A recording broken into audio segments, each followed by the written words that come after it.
Questa notte i carabinieri del nucleo investigativo di Catanzaro, unitamente ai colleghi del gruppo di intervento speciale dallo squadrone eliportato Carabinieri Cacciatori Calabria, hanno localizzato e arrestato il latitante Gallace Cosimo Damiano, un esponente di spicco, il reggente dell'omonima cosca Gallace, operante nella zona di Guardavalle. Il latitante è stato localizzato all'interno di un complesso di un'azienda dedita alla produzione di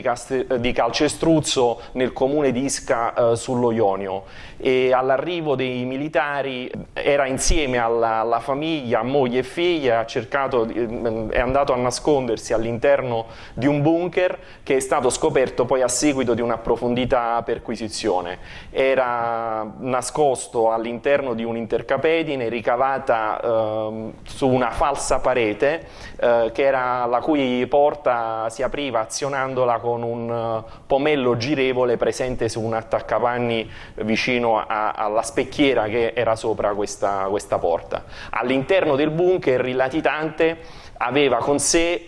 un trolley con 35.000 euro in contanti, un tablet, varie schede telefoniche ancora non attive e telefoni cellulari, e non ha opposto resistenza, si è consegnato e deve scontare ora una pena a 14 anni di reclusione per associazione di tipo mafioso, quale reggente in questo momento anche della cosca Gallace.